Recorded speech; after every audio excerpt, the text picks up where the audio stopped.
I'd always dreaded the thought of returning to the Devon school because of what happened there during my last year as a student.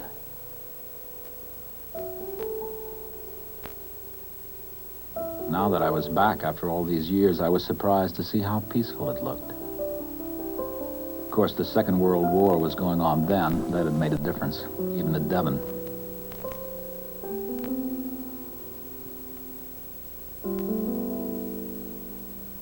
As I crossed the school grounds, I could feel myself becoming isolated from everything, except my memories.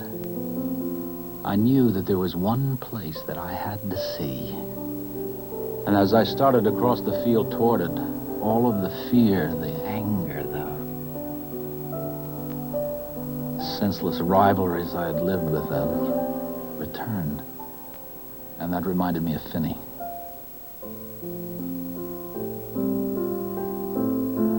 The tree. I had to see that. It's always loomed in my memory as a huge spike dominating the river bank. Yet here it was. No giant. It was not only stripped by the cold season, it seemed weary from age, enfeebled, dry. I guess nothing really endures. Not a tree, not love. Not even a death by violence. For the first time, I could remember it all. The tree, the war, and most of all, Finny.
Hey, Chet, chuck it to me!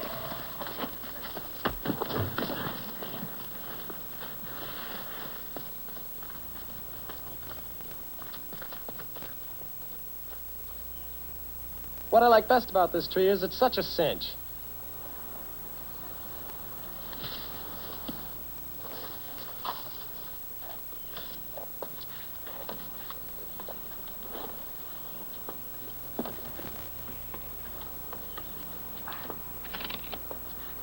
Is that what you like best? Yup.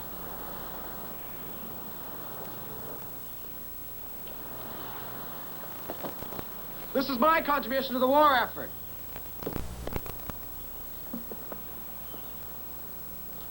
Hey, come down! Come up!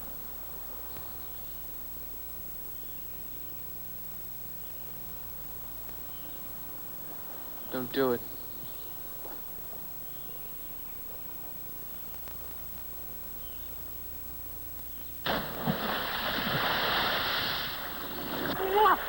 Woo! That's the most fun I've had this week. Who's next?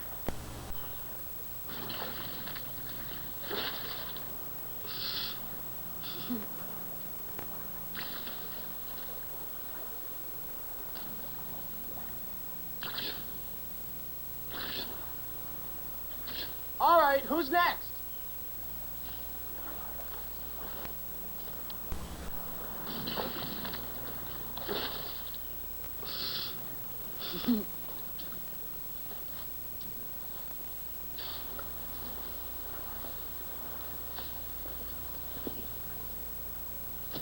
Come on, Gene.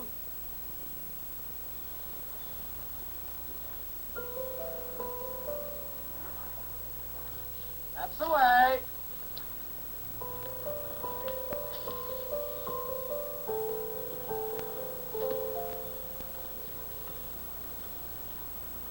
Let's go. Come on, get up there.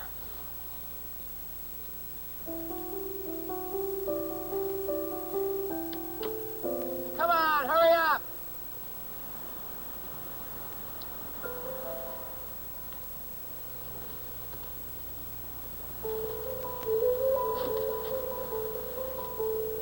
Gene, come on.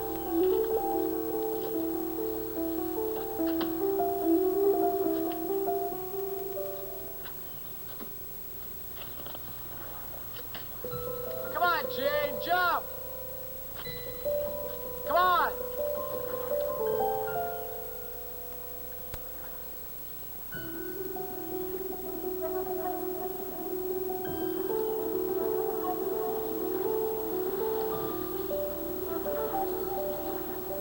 Come on now, when they torpedo the troop ship, you can't stand there admiring the view.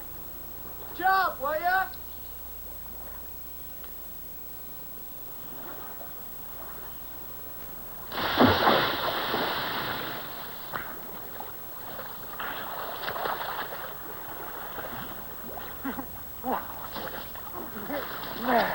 The wrong way.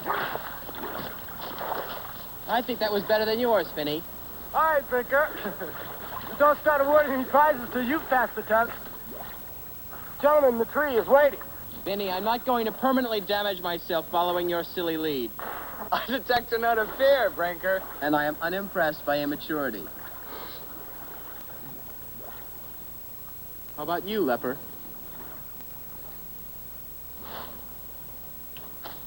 Well, I think that jumping out of a tree is a dumb thing to do.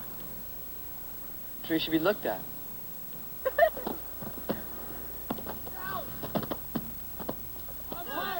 It's you, pal. Just you and me. You were really good once I shamed you into it. You didn't shame anybody into anything.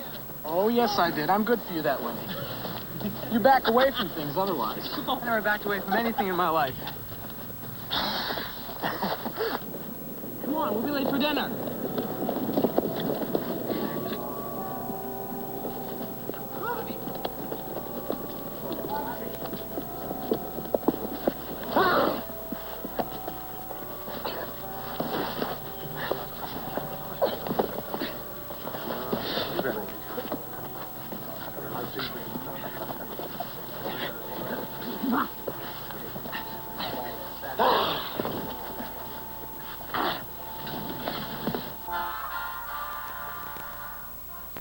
Dad, I can't get this stuff.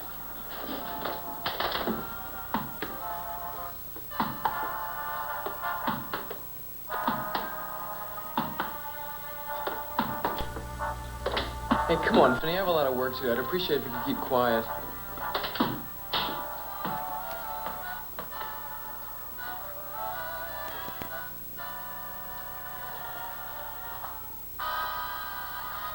Hello, Jean. Hello, Jean Forrester. I want to drink your blood. You get all A's and I get all C's. You are the genius and I the horse's ass.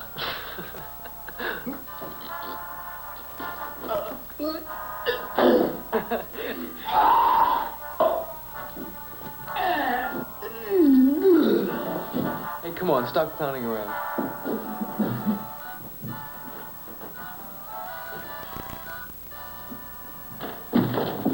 Oh, Christ. I mean, what's the use, you know? I could keep studying forever. Hey, give me a break.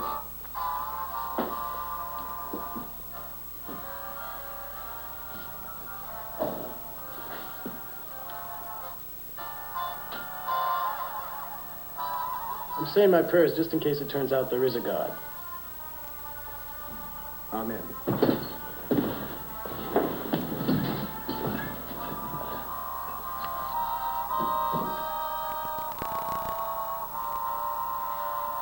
What a beautiful day for a party.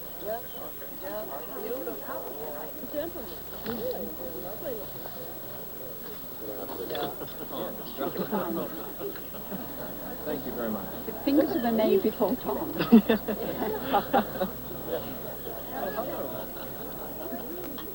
How do you do? Mr. Patchwithers, thank you very much for having us to the party here today, sir. You couldn't have asked for a more beautiful day. Jack, I wanted to speak to you about an incident that happened before Pearl Harbor. How are you ladies doing these days with bundles for Britain? We meet in my apartment. Oh, Mrs. Ludbury? Ludbury and Mr. Peacock? I know, Jean. I know. Good afternoon. Well, we were talking about the usual thing, that man in the White House. Oh, well. No, you mustn't get me started on that. Well, I understand that people up here rather approve of it. Well, he's my wife's cousin, you know. Brian. Oh, Mr. Easton. Oh, please sit down. Don't know these spots. Please sit down. Yeah, I'll have some tea.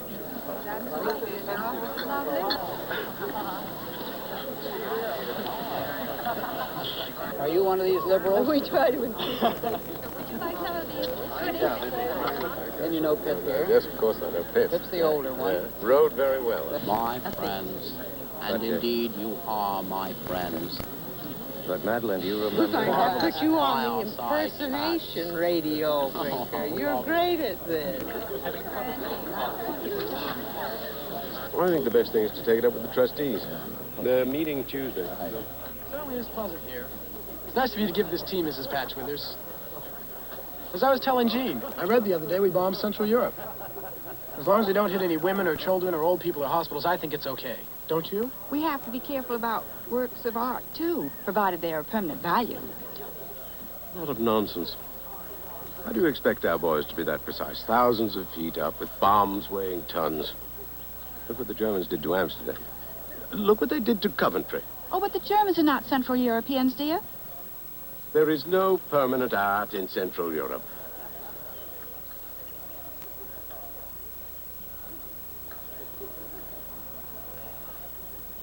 A pink shirt is, at best, a lapse of taste. But the use of the school tie for a belt. It's about time he got his ass in a sling. I wore this, you see, because it goes with a patriotic shirt. It all ties in with what we've been talking about, this bombing of Central Europe. Because when you get right down to it, the school's involved in everything that happens in the war. It's the same war in the same world, and I think Devon ought to be included. Now, I don't know whether you think the same way I do on that or not, but... I never heard anything so illogical as that in my life. That's probably the strangest tribute that Devon has had in 160 years. I think he's going to get away with it. Although I must admit, I didn't think of it when I put it on this morning. I mean, I'm glad I put on something for a belt. I certainly would hate the embarrassment of having my pants fall down at the headmaster's tea. Not to mention in front of your wife here.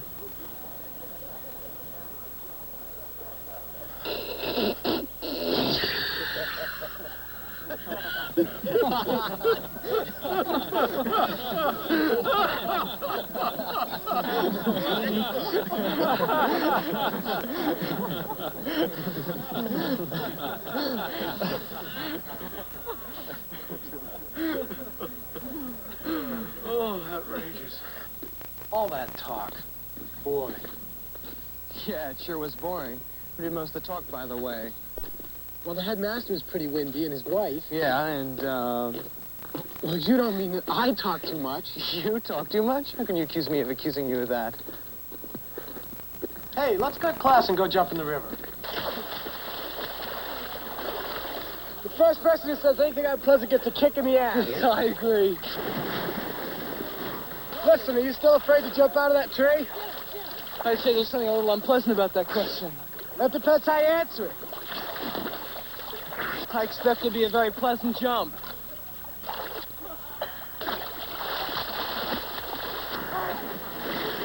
Look at it! Get down! Will you do me the honor of jumping out of the tree first? My pleasure, old chap. We'll form a society. If a guy wants to join, he's got to jump out of the tree. The Suicide Society, the summer session. Marvelous.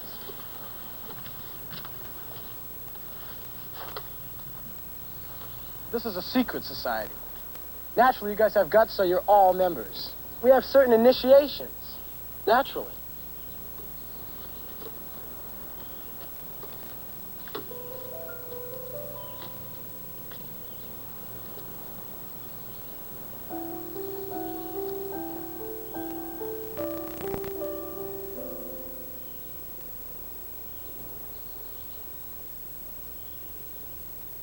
You'll be the first to jump. Here. Okay, I got you. Take it easy. Here we are.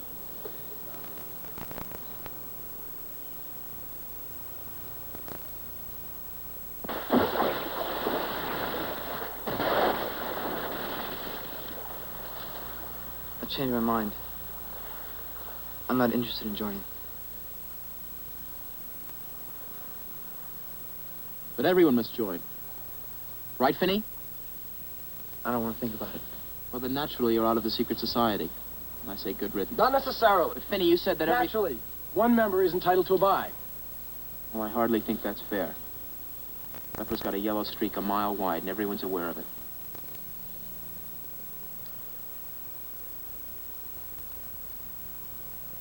Okay. So who's the next hero?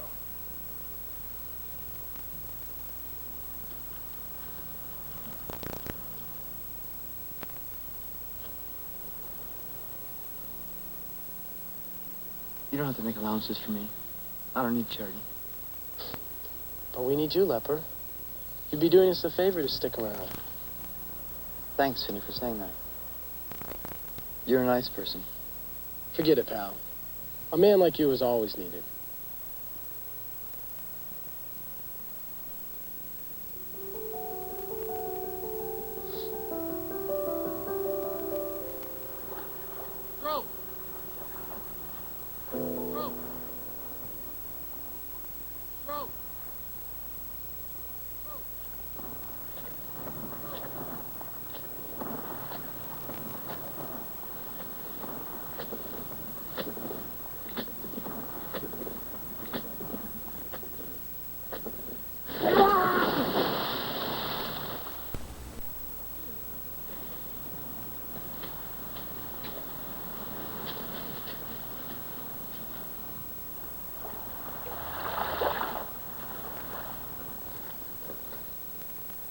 So how's it feel to be class valedictorian?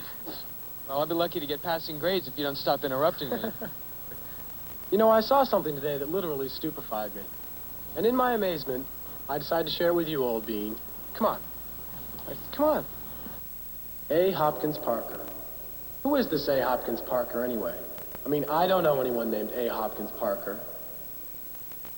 Well, he graduated before us. I mean, that record's been up there the whole time we've been here at Devon and no one's busted it yet? Outrageous. The thing is, it's an insult to the class. I mean, a guy should have some class loyalty, right? Yeah. So we'll set the bar at 13 feet.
You know what?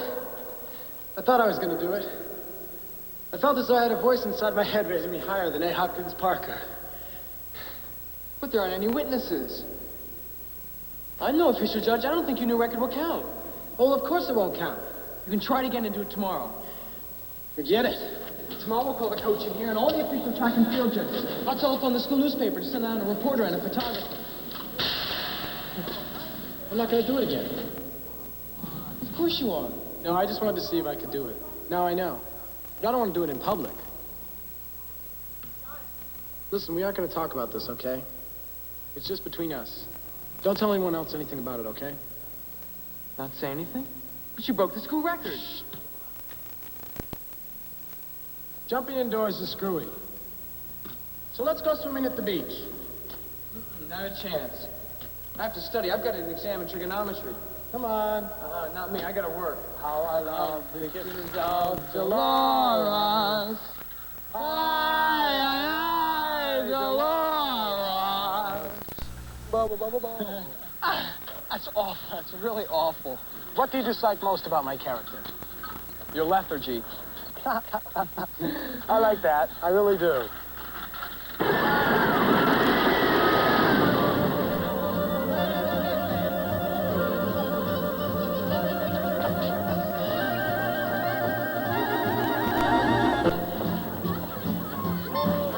Did you get in there? No. Go ahead.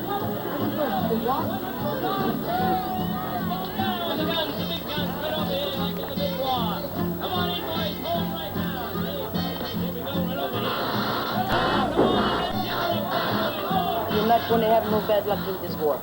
You understand what I say? I see peace of mind. I see happiness for you.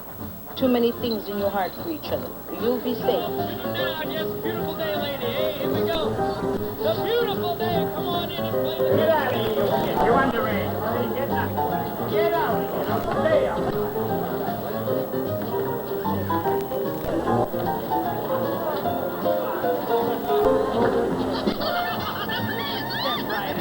Everybody's Bobby fella. Hit him, knock him down. Mr. Fella, join him. Johnny gonna die. Hit him, knock him down. Hey, come on in and tip it up there, boys. Hold right down. Here we go. Make a wish. And you're a little bit stubborn. Don't like anyone to boss you. I see for you two boys, you got too much sex in your mind.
Couple more. Couple more? You had 5 apiece already.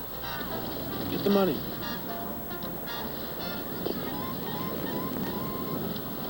Hey, listen. You don't know what you kids can pick up a little beer?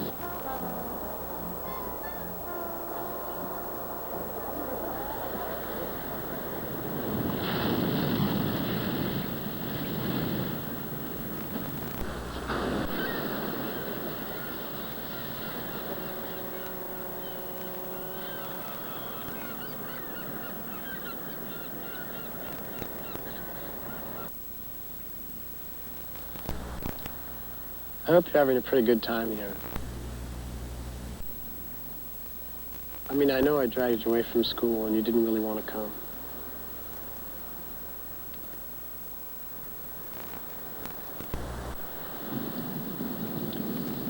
After all, you don't just come to the beach with anybody. And you don't just go by yourself.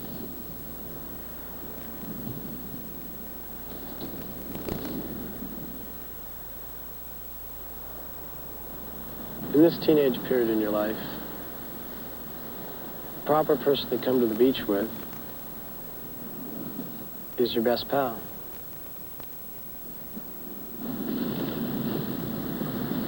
Which is what you are.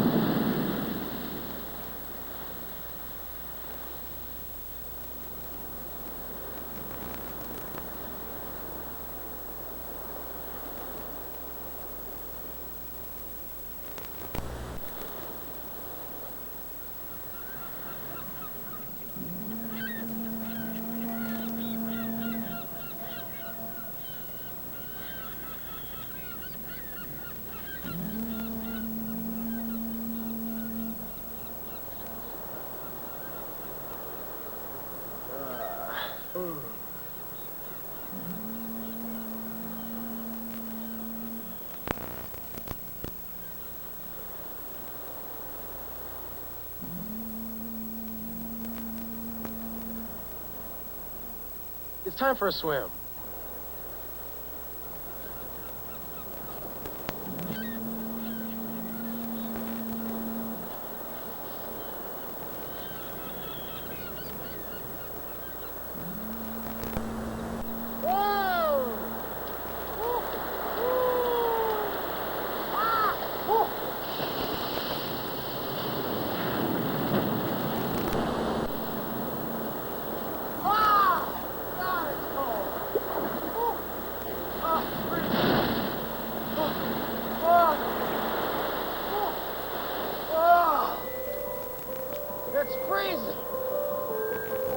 Nothing like a morning swim, though.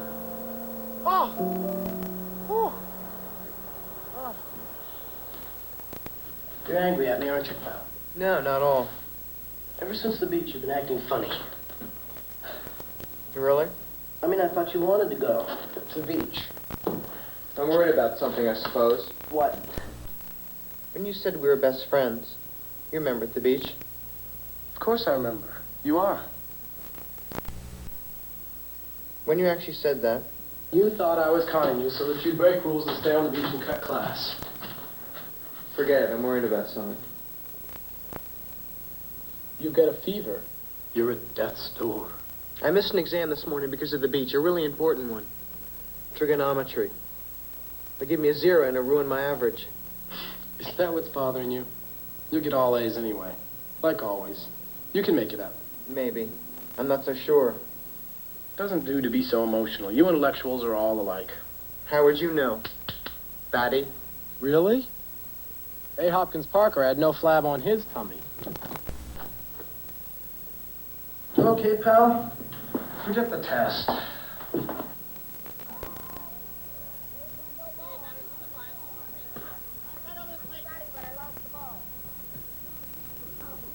Now this is everything you need for sports. All you really need is a round ball, and I think it's about time we got some exercise around here. We'll start with this ball. Let's call it something. Make it have something to do with the war, like Blitzkrieg or something. Well, run, for Pete's sake. Get up and run. Hurry up. No, not that way, towards the river. Come on, come on, come on, come on, come on, come on. Move it. Let's get him, come on. Come on, Brinker. Come on, towards the river. Hey, don't hog it. Throw it to somebody else. Otherwise, now if you're surrounded, somebody's going to knock you down. What? What is this? Blitzball. Now, that was illegal. You don't use your arms when you're knocking down the ball carrier. You don't? No, you keep them crossed on your chest just like this, and you just butt the ball carrier. All right, Gene, start again. Would somebody else have possession? I mean, after... Not after you've been knocked down illegally. So it's okay, you have the ball. Let's go.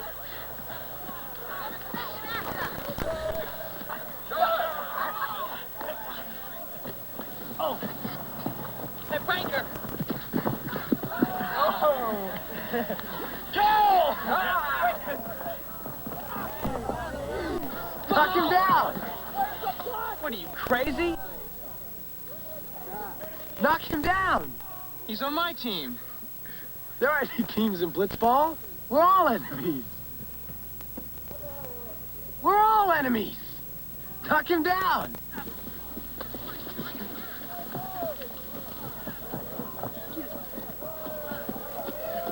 Hey, Leper! I want it. Stop, stop, stop. Gene, come back. Listen. Leper has just brought out a really important fine point of the game. The receiver can't refuse the pass if he wants to. Because we're all enemies, we can and will turn on each other at all times. We'll call that the Lepellier refusal. Here, Gene. The ball is, of course, still yours. We'll go all the way back to the other end and start over. Nobody's had the ball Naturally, but the use me. of the step arm is illegal. Kicking, or rather lashing out with the feet, is permitted within 20 yards of the pine tree. That area should be referred to as the kicking perimeter. Arise, O overseer of the Super Society. Elwyn Leper Lepellier has announced his intention to make the leap. This very night to qualify to save his face from the dreaded bar. Oh, Christ. Hey, what's up? Studying, books, examinations. There's a school, not a playground. Go on. Well, you would know what I'm talking about. No, not you. Okay, let's go watch Leper notch up from the tree. It ought to be a riot. In the meantime, I ruined my grades. I probably won't even graduate. Hold it. Wait a minute. You mean you want to study? Forget it. Well, don't go. What the hell, Gene? It's only a game. What? Well, I didn't know you had to study. I thought it just came to you. Naturally. Like sports do for me. I don't think about sports. I just go out and do them. But I need to study. How do you think I get A's? By hard work, that's how. Even you have to study. Me? Well, but we aren't competing. I could study forever and never break, see? But with you, it's different. You're good. You really are. If I had a brain like yours, I'd have my head cut open so people could look at it. Face it, Gene. You're gifted. Gifted people don't have to sweat or strain or do anything unpleasant. You're wrong. I have to work. It doesn't come easy for me. It's okay. I'll oversee old Leper. I know he's not going to do it anyway. Hey, I'm coming. Aye, Dolores, not Marie or Emily or Doris, only my Dolores, from a balcony above me, she whispers, love me, and throws a rose. What did I tell you? Nobody's here.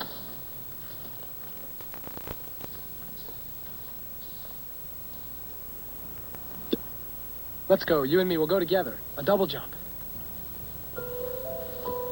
Great.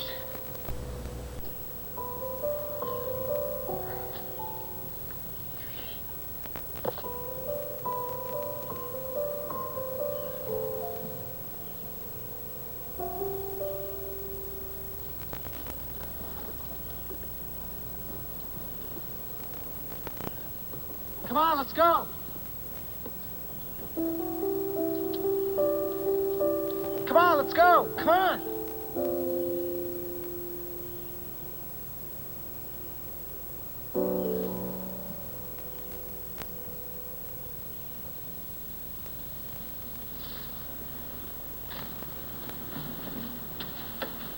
Come on, don't take all day.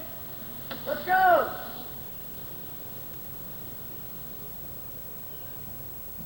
Come on. Let's go, Slowpoke. We haven't got all day, Gene. Come on.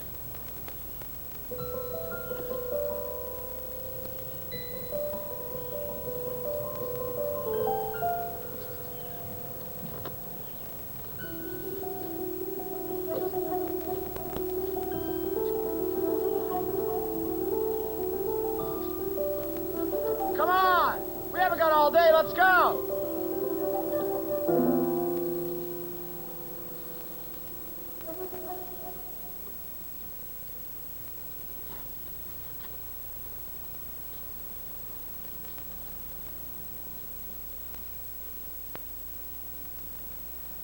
Come on a little way. We'll jump side by side.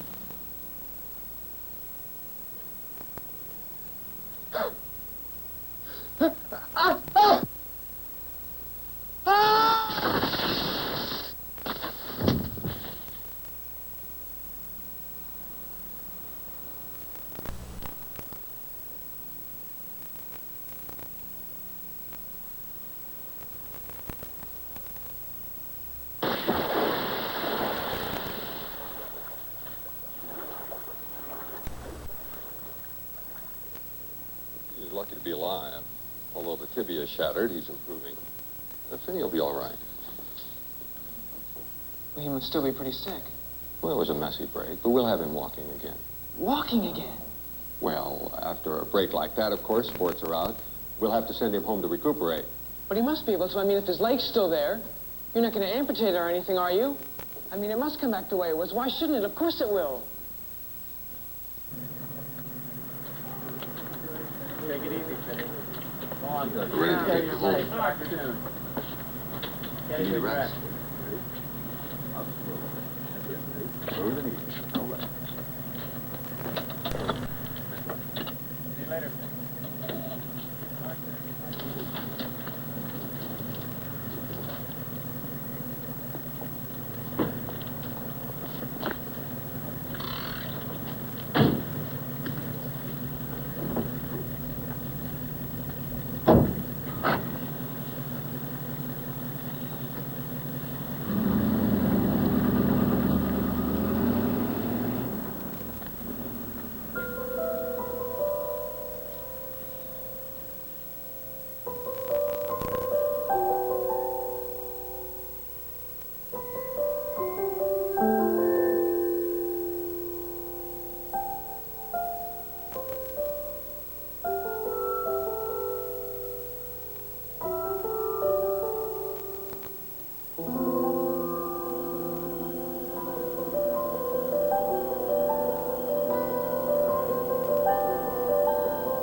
How was your vacation, pal?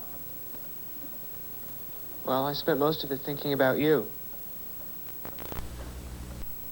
Sure you did. I was thinking about you and the accident.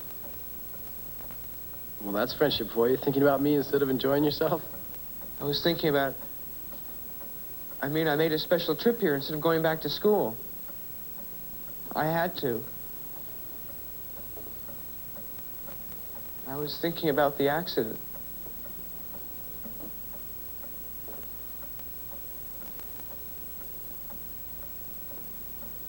Because I caused it. Sure you did. I jounced the limb. I caused it.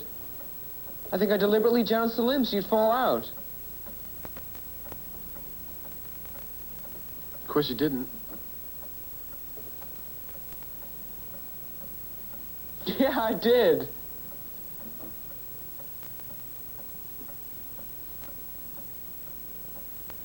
I did. I did! I did!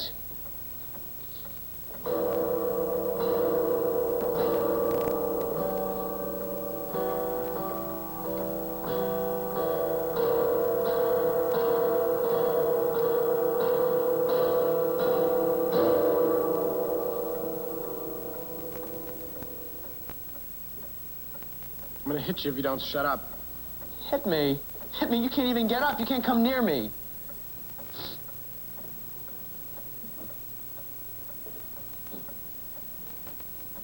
I'm gonna kill you if you don't shut up. Go ahead. Kill me. Now you see how it is. I did it because I felt like that. Now you know yourself.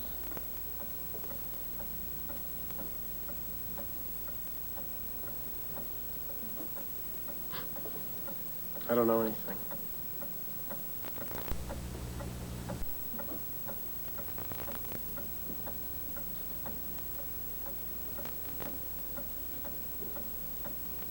Go away.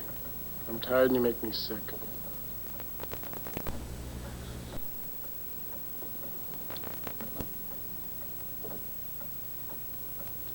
You'll be back at school in a few weeks, won't you?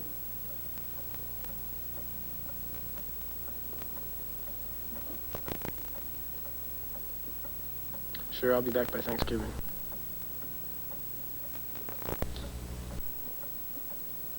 I've had a pretty long trip. I never sleep much on trains. Guess I'm not making much sense today.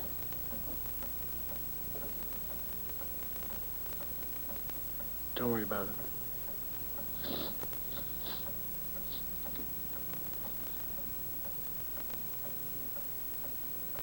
I better get back to the station. I'm already a day late at Devon. Well, you're not going to start following the rules, are you? No, I wouldn't do that.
To the shoulders.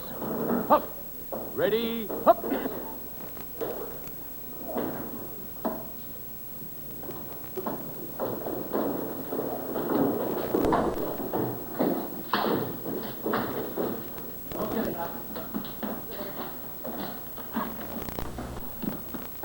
You're late, Gene. Sorry, I got hung up. Did you ever row? No, I never did. I rowed for 2 years. I wrestle in the winter. What are you going to do in the winter? I don't know, manage something else, I guess. But you're a senior now, aren't you? Starting a little late to manage teams, aren't you? Am I? Damn right you are. That doesn't matter. Yes, it matters. I don't think it does. Who the hell do you think you are, anyway? Quackenbush, you don't know anything about me, who I am, what I've done, or Listen, anything. you maimed son of a bitch.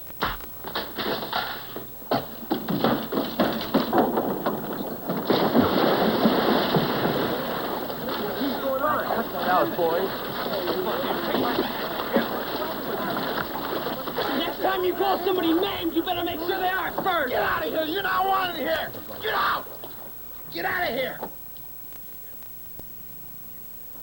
Hey, G, there's a call for you at Ludsbury Study.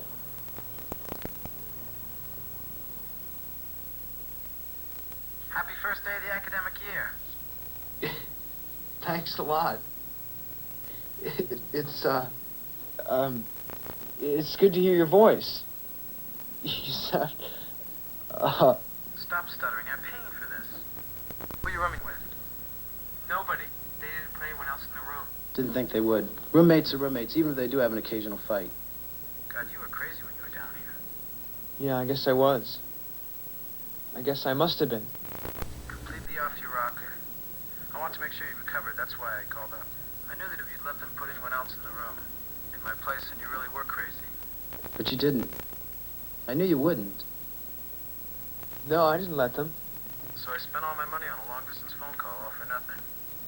Well, it's spent on you, too, so start talking, pal. Start with sports. What are you going out for? Well, crew. Well, not exactly crew, managing crew. Assistant crew manager. Assistant crew manager. Well, I don't think I've got the job. Assistant crew manager, you're crazy! Look, Finny, I don't care if I'm a big man on campus or anything. Who said anything about that? Well, what are you getting so worked up for? Well, what do you want to manage crew for? What do you want to manage for? What's that got to do with sports? I'm too busy for sports. Bullshit. Now listen, pal, if I can't play sports... Then you're gonna just have to play them for me. Bye for now.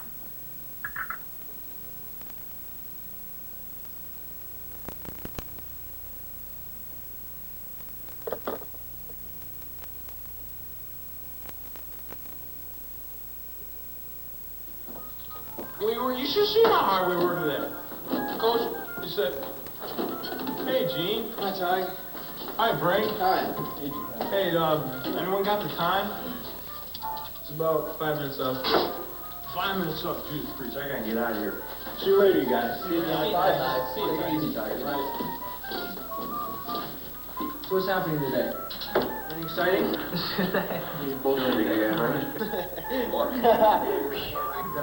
Well, there's your prisoner, boys. I'm turning him over to the proper authorities. What's the charge? Doing it as roommate so he can have a whole room to himself. Rankest treachery, practically fratricide. Not a word, not a sound. You'll have your say in court.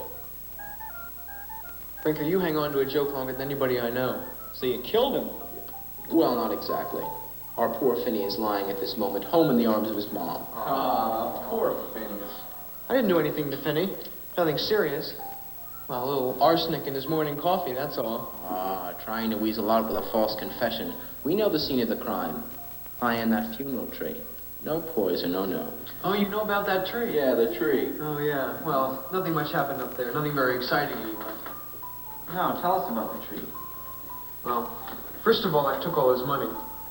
Then I screwed his sister in confessional material. Yeah, sure you did. Right after all you found today. Well, I gotta do some French. Enough of this shit. I'll see you all around. Yeah, so long. Take it easy. I'll see you later, Gene. Bye, Gene.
Hi, Gene. Hello, Leper. What are you doing? Not doing anything special, just getting through Saturday. You're doing a painting. You might say that. I'm not very good, you know. Can I see? No, I don't think so. Okay. Real paintings have emotional content. They reflect the artist's inner feelings. I'm not a true artist. You heard from Finny? Not for a while. How is he? He's okay, I guess. Things are really crummy with Finny gone. I really like Finny. Yeah, I know. So do I. He's not really a person, that Finny. He's more of a phenomenon. Yeah. He's a phenomenal person. You have a shovel across your shoulder. You resemble the militia. In chapel today, they asked us to shovel snow off the railroad tracks to the station to help with the war effort. I cut chapel. Want to help shovel? No, thanks. I don't have any interest in the war effort.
what you can do with it.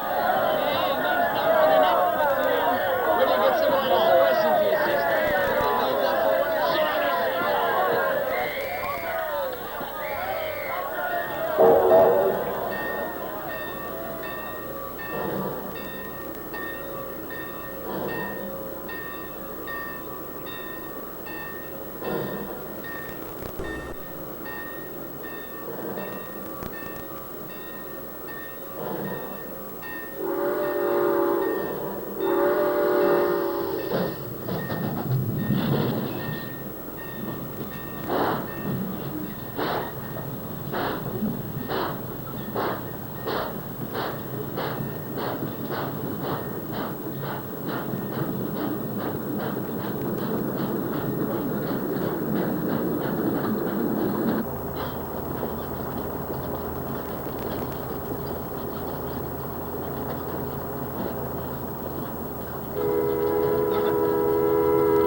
Finny! Hey, what do you say? How are you? Now that's what I like, a real hello. God.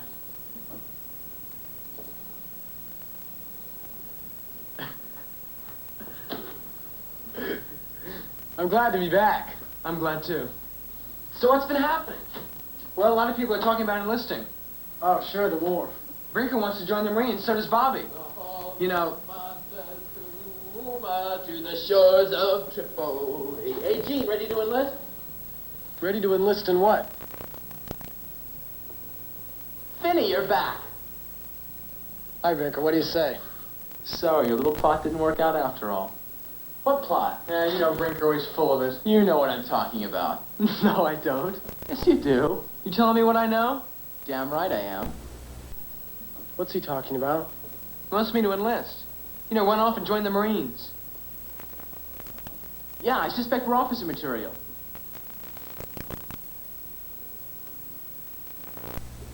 You're gonna enlist.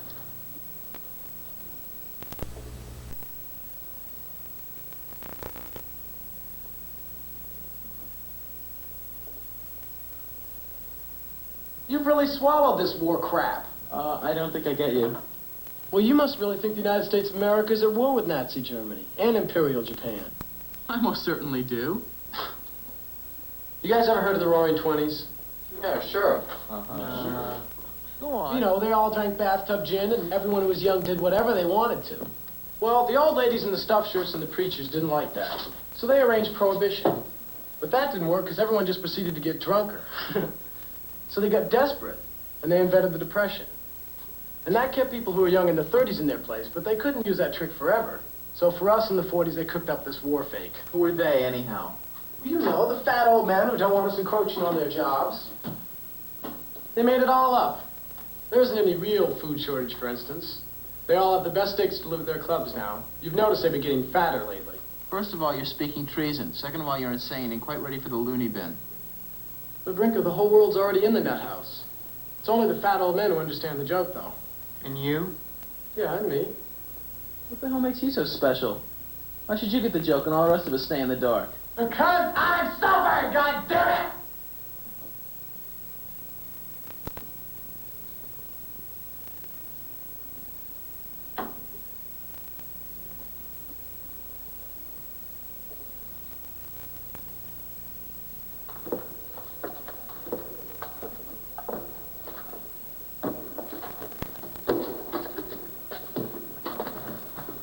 Out of shape, aren't you, pal? No, not really. Look, I'm the one with a bad leg, not you. There's no sense in both of us being out of shape. Did I ever tell you I was aiming for the Olympics? No, you never did. Well, I was. But now I'm not completely sure I'll be healed in time. So I guess I'm coaching you for them instead. But there aren't going to be any Olympics in 1944. I mean, the war. Forget it. We're grooming you for the 44 Olympic team. 28. 29.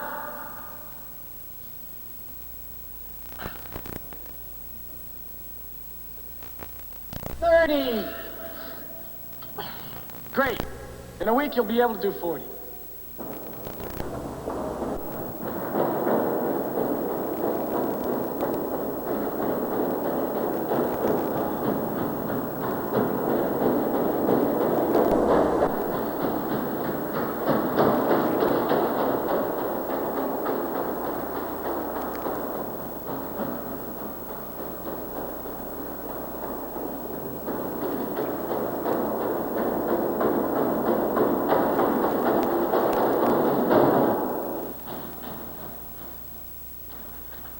You're not even winded.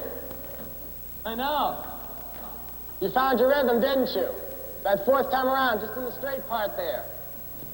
Yeah, right there. You've been pretty lazy all along, haven't you? Yeah, I guess I have. You didn't even really know anything about yourself. Guess I didn't. This time I want you to really sprint. Come on.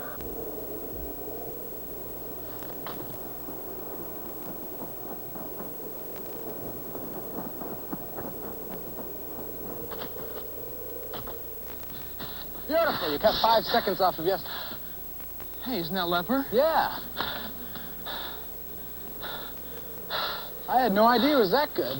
Yeah, you could train him for the Winter Olympics. Not a bad idea. Hey, Leper!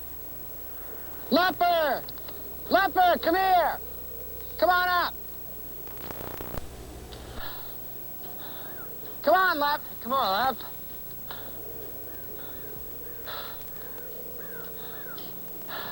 You might say I was getting good. I'd say that, Leper. You look like a real pro. I try to. You might even make the United States Olympic team. This isn't for sports at all. It's for me. What's that mean? A recruiter from the American ski troop showed a film last week. It revealed something to me. Skiers winging down slopes, silent as angels, chests filled with mountain air. You're practicing for the war? Of course. The war's a fake. Tell him, Gene. I'm enlisting. I turned 18 today. See you around. You're lucky because you're still 17.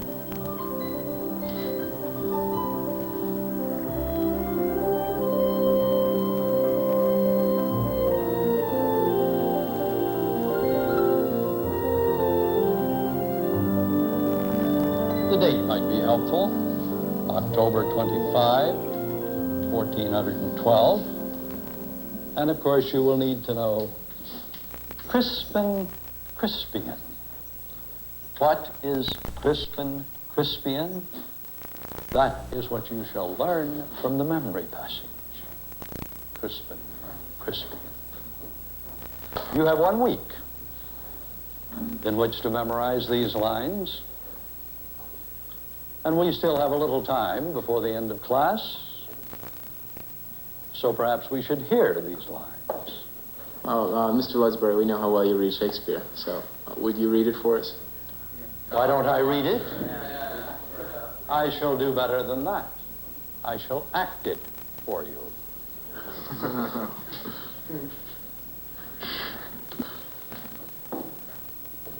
He that shall live this day and reach old age will yearly, on the vigil, feast his neighbors and say, tomorrow is St. Crispian.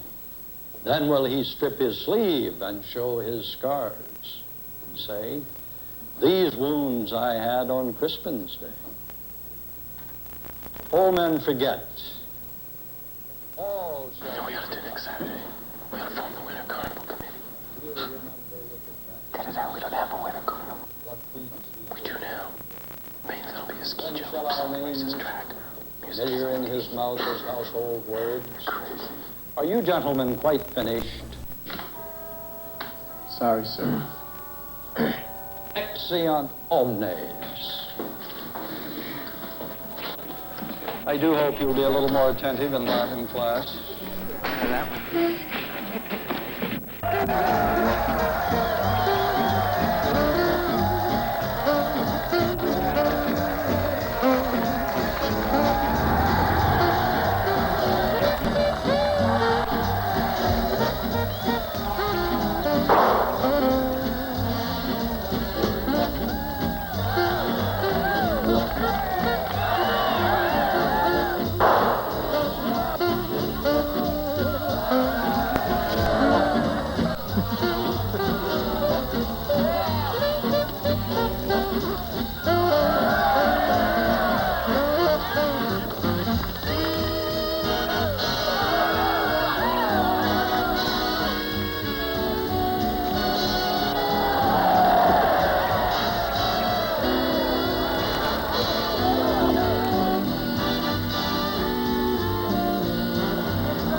On your mark, get set!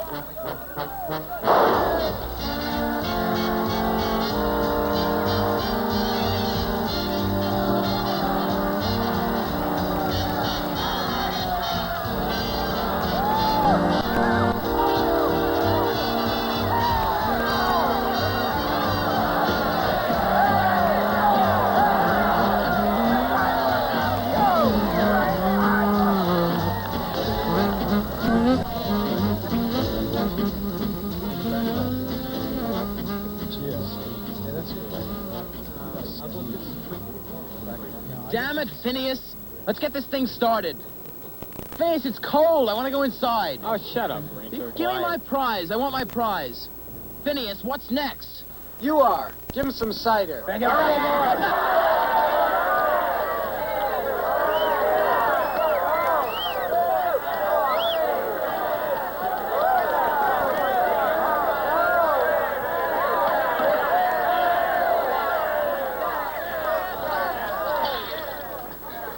I've been violated.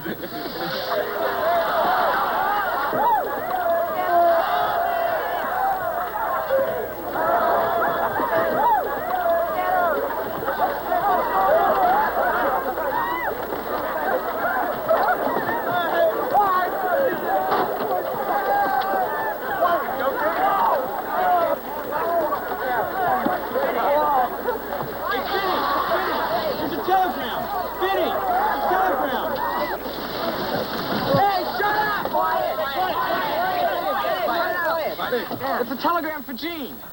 It must be the Olympic Committee. Yeah. I knew they wanted him. Gene, have escaped and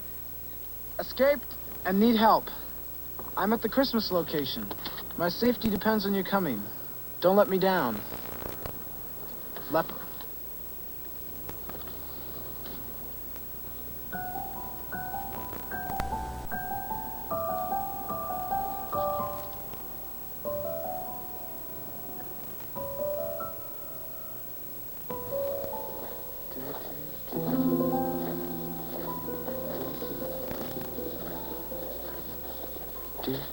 Your mother's probably pleased to have you home. What's she got to be pleased about? I'm pleasing myself. How long are you going to be home? How long? What a stupid question. Well, I mean, if you're on furlough, you must know when you have to go back. The Army just doesn't give out passes and say, come back when you've had enough.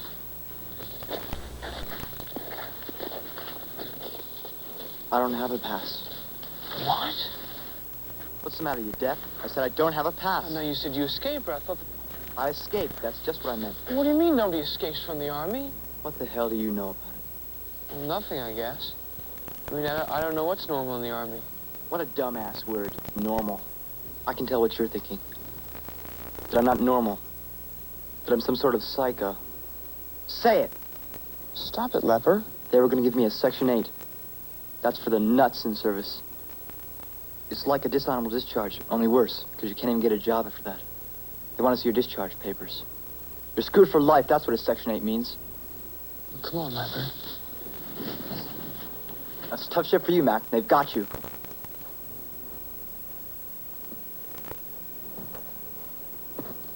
Nobody's got me.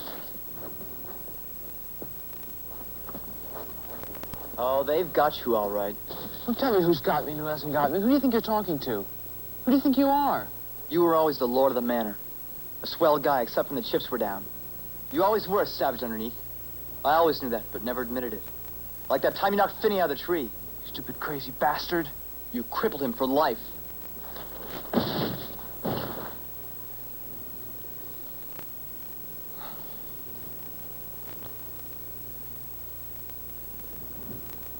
You always were a savage underneath.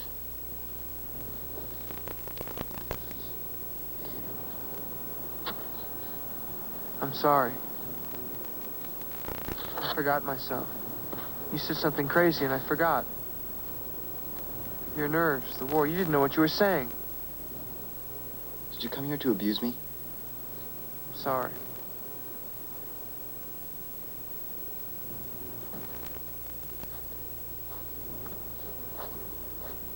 No. Don't go.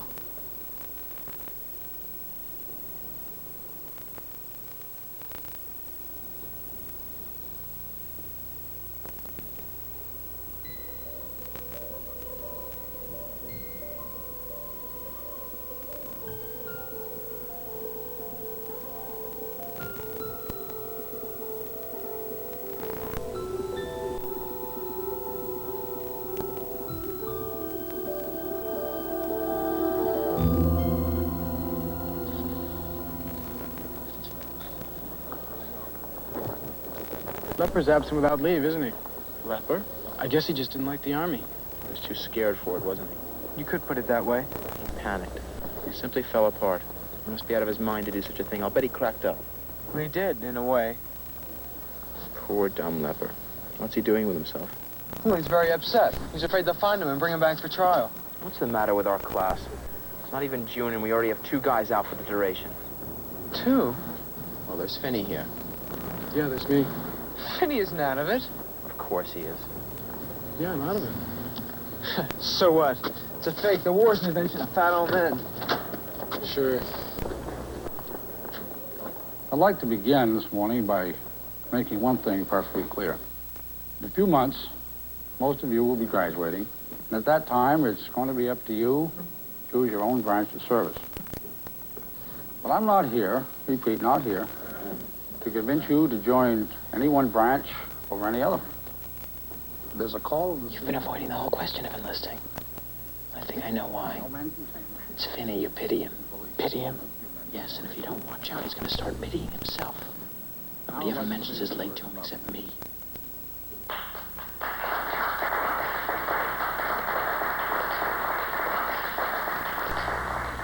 I'm sloppy with self-pity. Face it, he's crippled and that's that. He's got to accept it. It's up to us to act naturally and even kid him about it. You're wrong. I can't even hear you're so wrong. Well, I'm going to anyway. No, you're not. I don't need your approval, do I? He's my roommate, he's my best friend. And you were there when it happened. I mean, it wouldn't do you any harm if everything about Finny's accident were cleared up and forgotten, would it? What do you mean by that? As you know. We at our program will feel the same way. We're going to win this war. With your help, we can do it.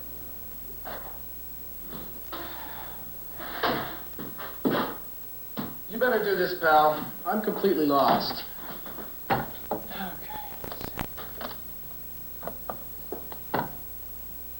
Caesar instructed him to come as quickly as possible by long forced marches to him with 3 legions.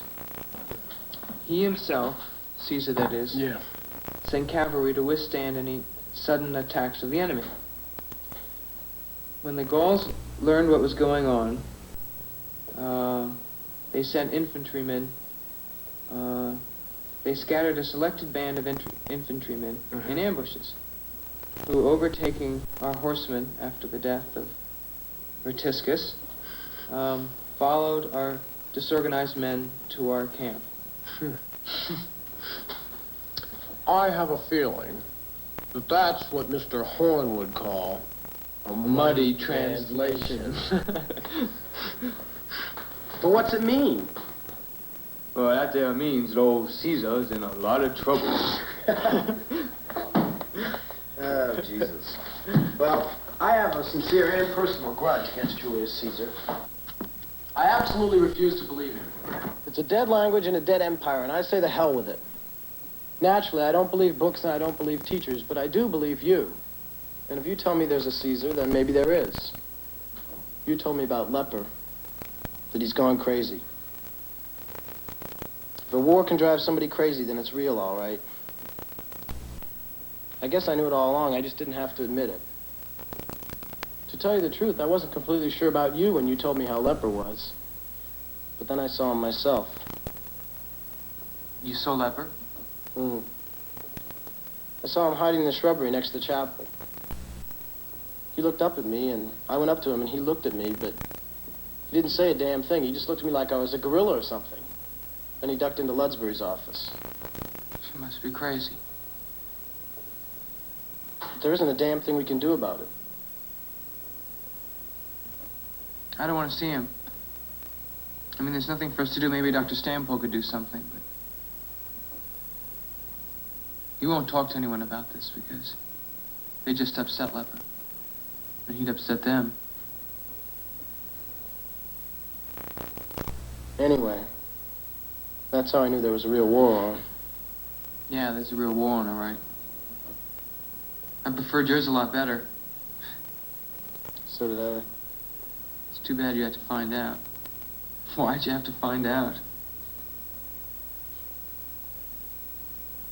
Well, you did a beautiful job in the Olympics anyway. You were the greatest coach who ever lived. Do you realize you won every gold medal in every event in the Olympics? No one's ever done that in history. We're taking you out. It's after hours, Brinker. Get them.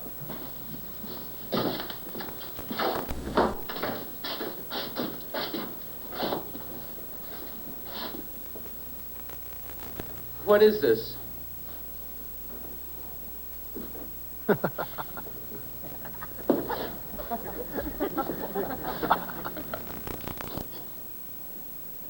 this one of your games?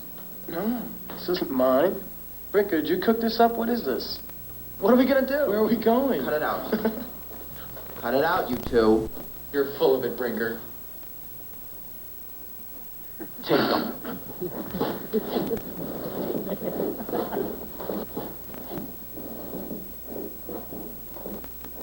Hey, you guys, cut it out. A joke's a joke. What is this?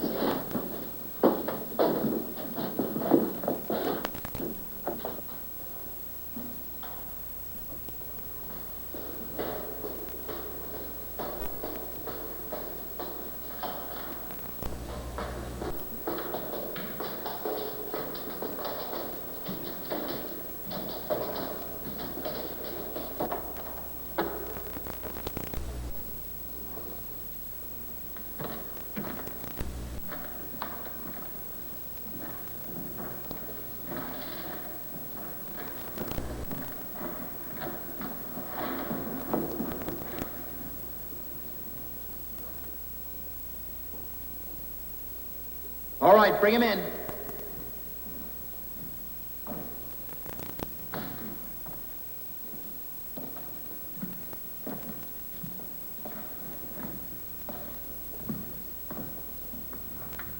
You see how badly Finny limps.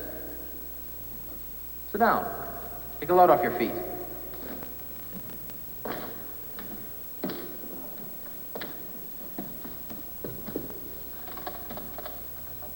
Now the other one.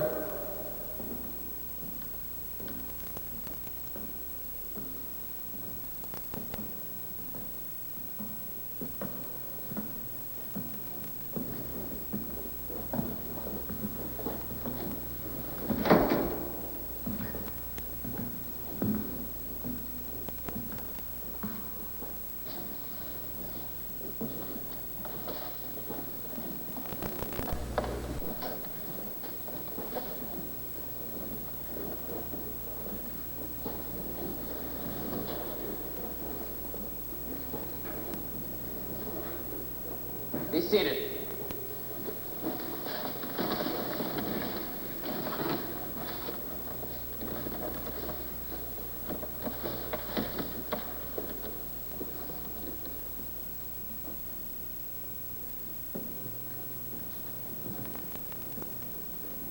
Gentlemen, country demands an inquiry into this contretemps. There's no time to waste. The honor of the school is at stake. Blame must be laid immediately upon the responsible party. Now, Finny, if you please, in your own words. What own words? I know you aren't very adept with words. Use some of Jean's. What do you want me to talk about, you? I'm all right. You're the casualty. Are you crazy? No, that's Leper, our other casualty. Tonight, we're investigating you. What are you talking about? There's a war on. So? That's one soldier our side has already lost. We've got to find out what's happened. Just for the record, you agree, don't you, Jean? I told Brinker this morning. I warned him. I think this is the worst. And I said that for Finny's own good, for your own good too, Jean, get this all out in the open once and for all. We don't want any mysteries or stray rumors left in the air once this school term is over. What mysteries? What rumors? Finny, just try and tell us in your own words what happened. Humor us if you want to think of it that way. We're not trying to make you feel bad or anything. Tell us. There's nothing to tell. And that? Oh, well, I fell out of a tree. Why? I took a wrong step. Did you lose your balance? Yeah, I lost my balance. But you have better balance than anyone in the school. Thanks. Have you ever thought... That you didn't fall out of the tree? It's funny, you know. I kind of had the impression that the tree shook me out. Someone else was in the tree. Isn't that so? No. I don't think so. Somebody told me Gene was there. And he was there. He knows better than anyone. You were there, too, weren't you, Gene? Yeah, I was there. Were you near the tree? You were down at the bottom, weren't you? The bottom, yeah. Did you ever see the tree shaking? I was meant to ask you just for the hell of it. I don't remember. Get it? Nutty question. I thought you were in the tree. Well, of course I was in the tree. How the hell do you think I broke my leg? Oh, you mean Gene? Was he in the tree? Well, I meant Gene. I was at the bottom, climbing rungs. How do you expect him to remember anyway, in all the confusion and everything?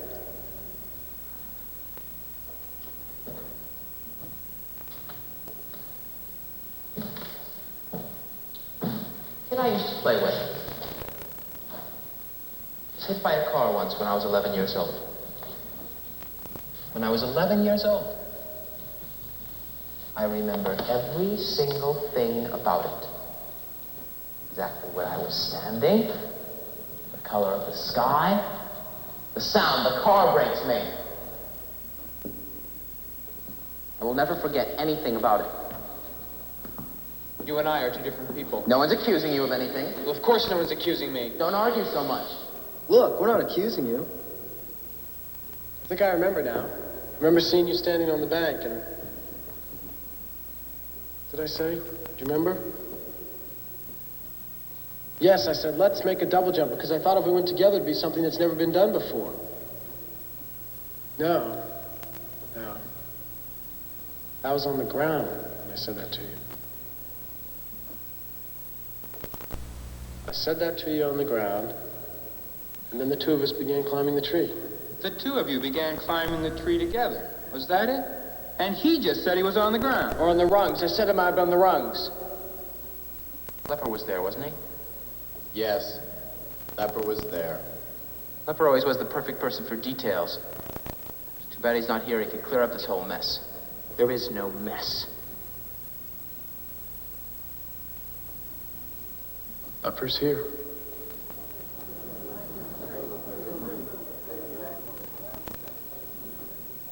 I saw him this morning outside the chapel.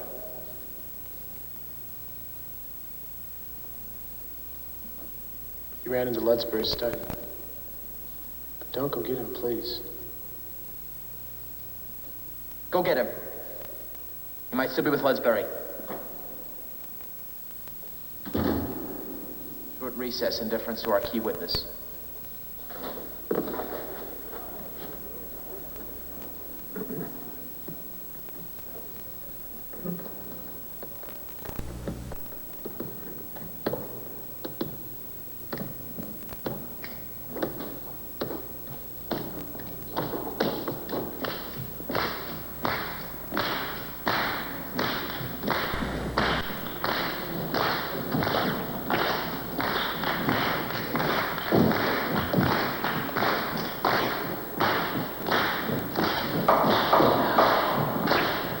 Quiet. Anybody who's not furious can leave right now.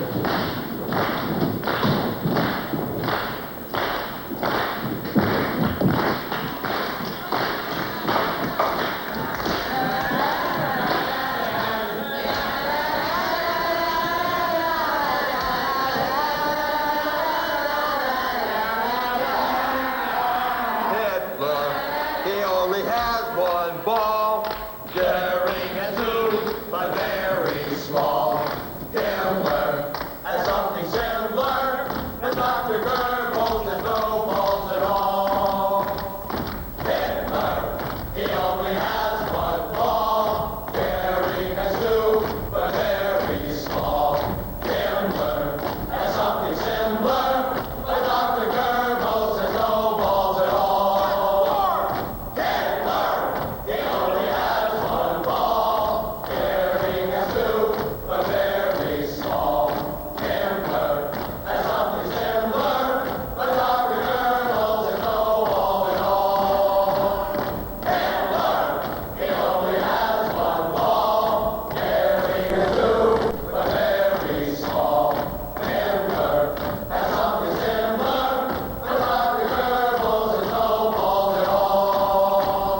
You were standing there next to the riverbank, watching Finny climb the tree. Yeah. I was looking up. It was almost sunset. I remember the sun was shining in my eyes.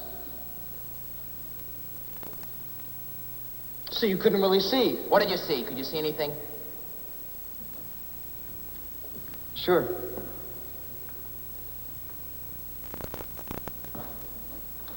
I just shaded my eyes a little.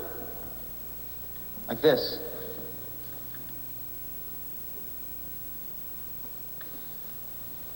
Then I could see both of them clearly enough. Because the sun was blazing all around them. The sun's rays were shooting past them. Millions of rays shooting past them like golden machine gun fire. That's the way it was if you really want to know. Two of them looked as black as death, standing up there with that fire burning all around them. Up there where? Where were the two of them standing? On the limb. Is one of them ahead of the other? Of course. Who was ahead? I couldn't see that. Just two shapes. And with that fire burning all around them, they looked as black as... You've said that already. You couldn't tell who was ahead? No, naturally I couldn't. Where were the two of them standing exactly? One of them was next to the trunk of the tree. I'll never forget that, because the black trunk anchored him, if you see what I mean, on something solid. And all the bright fire they were standing up there. The other one was a little further out on the limb. Then what happened? Then they both moved. How? Like an engine. Well, I can't think of the name of that engine, but anyway, in this engine, first one piston sinks, then the other one sinks. The one holding onto the trunk of the tree sank for a second, up and down, like a piston. Then the other one sank and fell.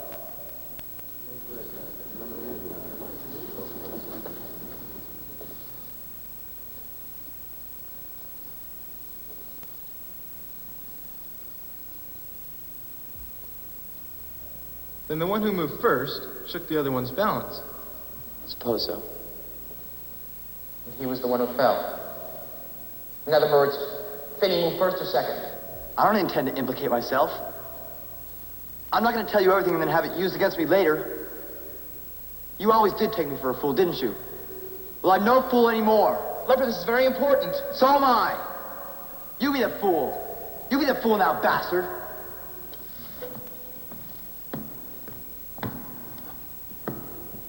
Wait a minute! We haven't heard everything yet. We haven't found out all the facts.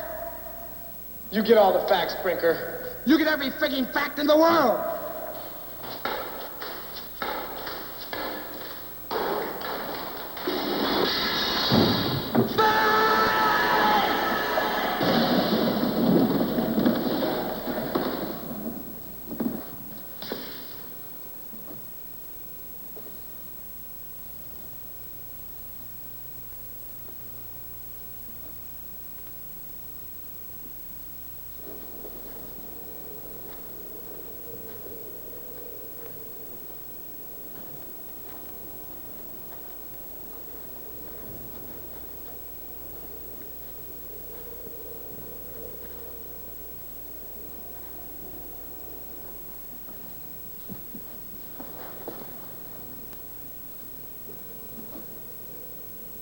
Finny? Finny, it's me, Gene. Finny? Finny, it's me, Gene. Finny, I come to see you. You? What, do you want to break something else to me? Is that why you came?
Hello, Gene. Hello, sir. How's Finny? He's fine, Gene, fine. The break was a clean, simple one. Say, you could bring over some of his clothes and toilet articles. You look a little peaked. You're taking this thing much too hard.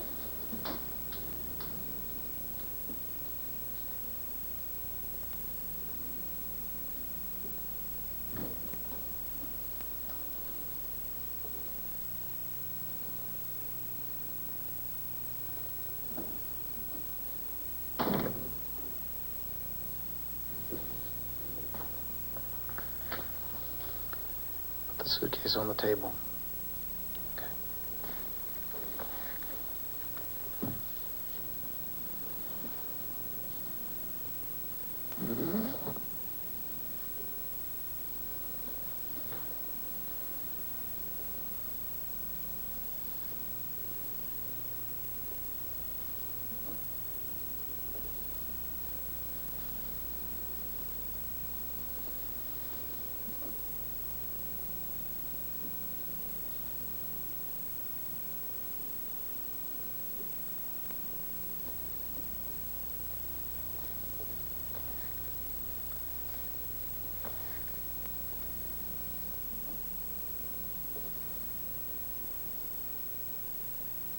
Finny, I tried to tell you before.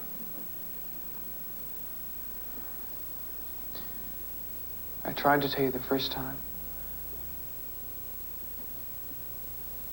I know. I remember.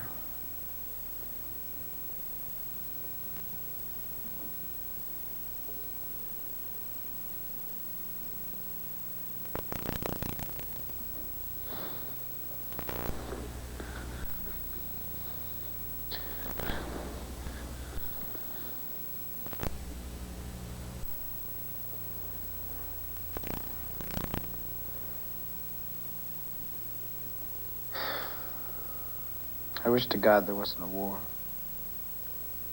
I don't know if I can take this with a war on. If you can take. What the hell good are you in a war with a busted leg? I've been writing the Army and the Navy and the Marines all winter. Did you know that? No. Of course you didn't know that. Well, they all gave me the same answer once they saw my medical report. No thanks. We can't use you.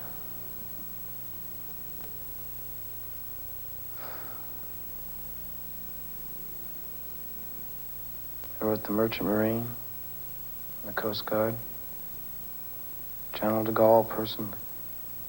I even wrote Chiang Kai-shek. I was about to write somebody in Russia. You wouldn't like it in Russia. I'll hate it everywhere if I'm not in this war. Why do you think I kept saying there was no war? I was going to keep saying it until the second I got a letter from China or Canada or someplace saying, yes, you can enlist with us. Then there would have been a war.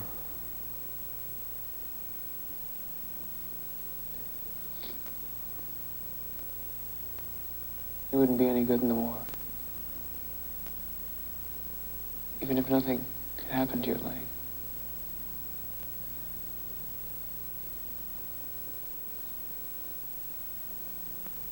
They get you someplace at the front. There'd be a lull in the fighting. The next thing you know, you'd be over with the Japanese and the Germans. Ask them if they wanted to field a baseball team against our side.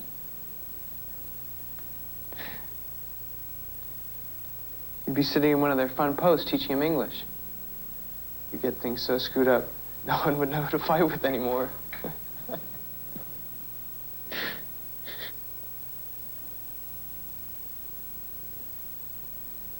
You'd make a terrible mess out of the war.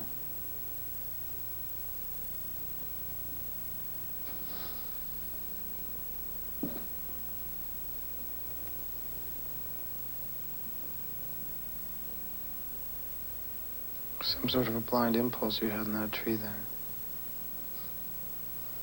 You didn't know what you were doing. That was it, wasn't it? Yeah, that was it.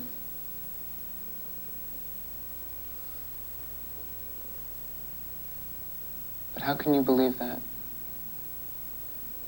I can't even make myself pretend that you could believe that. Then that was it. Something just seized you. It wasn't anything you felt against me. It wasn't some kind of hatred you felt all along. It wasn't anything personal.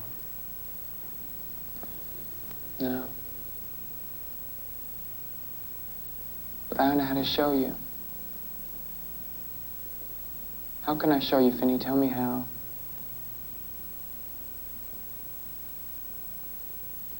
It was just some ignorance inside me. Something crazy inside me, something blind. That's all.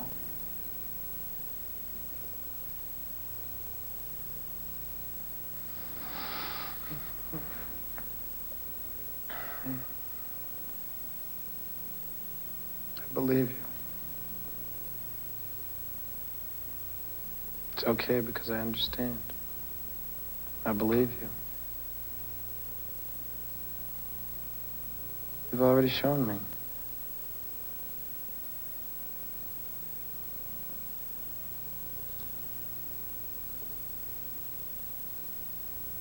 Thanks, Finny.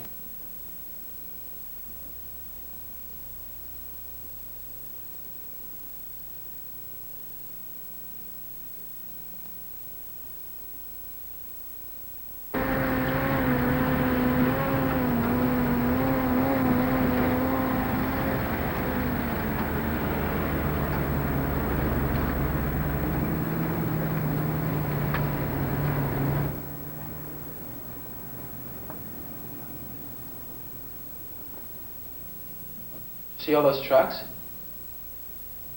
They're for a parachute school right here at Devon. What do you think of that, G? Gotta go to the infirmary. They're operating on Finny's leg. Gee, about last night. Gotta go.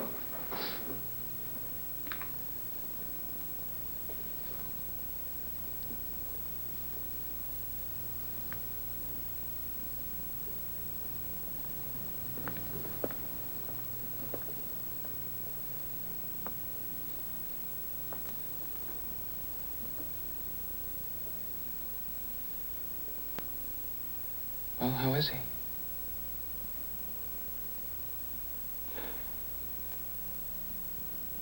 This is one of those things that I think boys of your generation are going to see a lot of.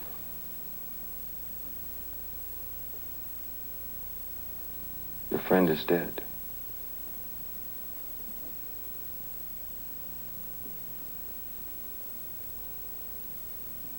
Such a clean, simple break. Anyone could have said it.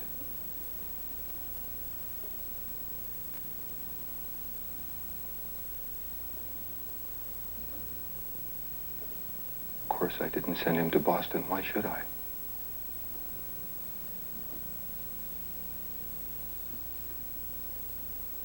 In the middle of it, his heart simply stopped without warning. As I was moving the bone, a bit of marrow must have escaped into the bloodstream and gone directly into his heart and killed him. The only possible explanation, the only one. There are risks. There are always risks. An operating room is just a place where risks are more formal than others. An operating room in a war.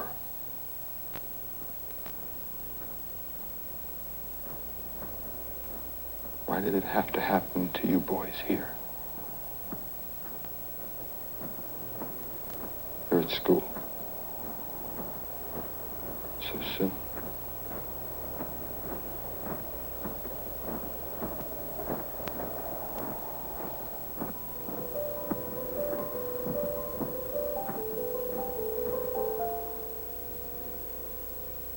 The feeling of the importance of commencement is very strong in me today. There's the loveliness of the season, the memories which come back to us, the beauty of Devon at this time of year, the pride of parents,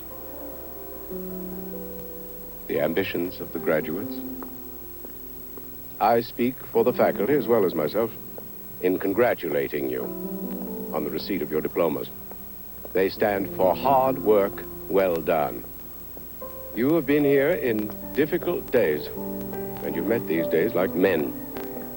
Here at Devon, you've been trained both in body and in mind. We've taught you to play hard and to win. We've challenged your minds in the classroom and your bodies in keen competition on the playing fields. This war has lowered the age of responsibility by at least 2 years. And you have responded magnificently. In a few months from now, you will meet a more severe challenge.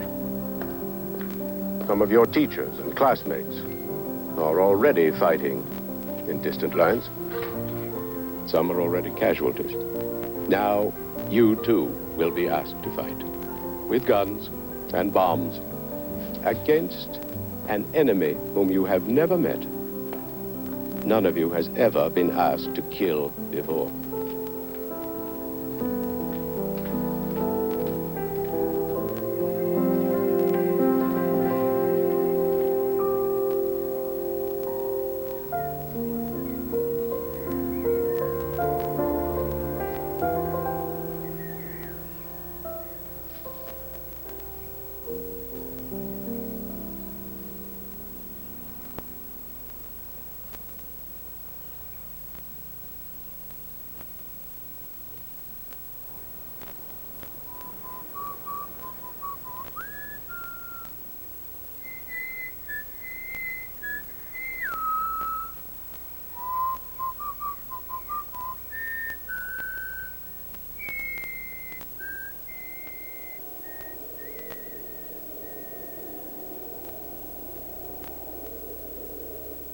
I didn't cry then or ever about Finny.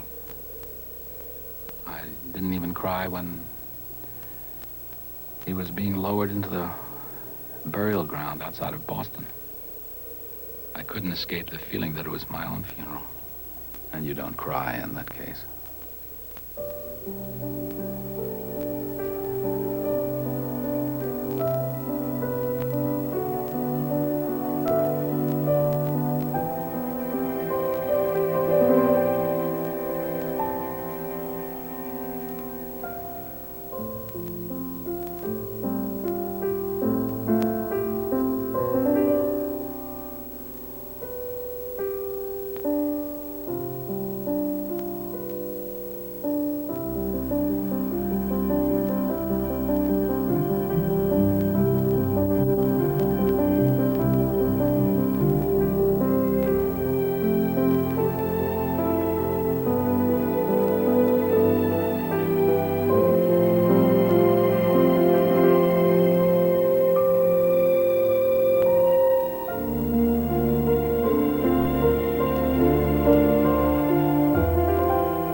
Supposed to be a sprinter. Go, go, go, go!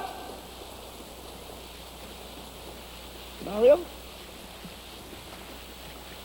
Ken Blundell, how are you? Go!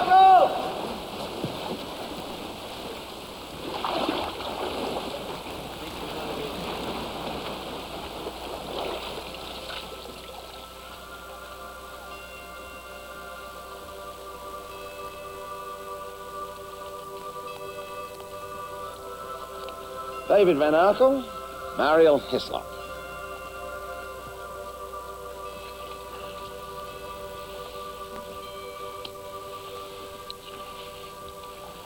Mariel, you've probably seen the news about the civil war in South Africa. Well, just as the South Africans seem to be doing the right thing by the blacks, the police opened fire on a black soccer club, and that is bad news for David. Are you black? What? I don't know why I said that. Well, it is funny in a way, but let's be honest. The South Africans were never much chop in the pool anyway. David here's a bit of a freak, really. And I think that he is going to get the gold medal for the 1,500 metres in the next Olympic Games. Mariel, how did you feel when Kieran Perkins took gold for Australia at Barcelona? Who? Kieran Perkins. He's an Australian champion. Now, David's family are willing to do anything to see him fulfill his potential as a champion, even if it means swimming for another country. And they're willing to pay $10,000 to the girl that'll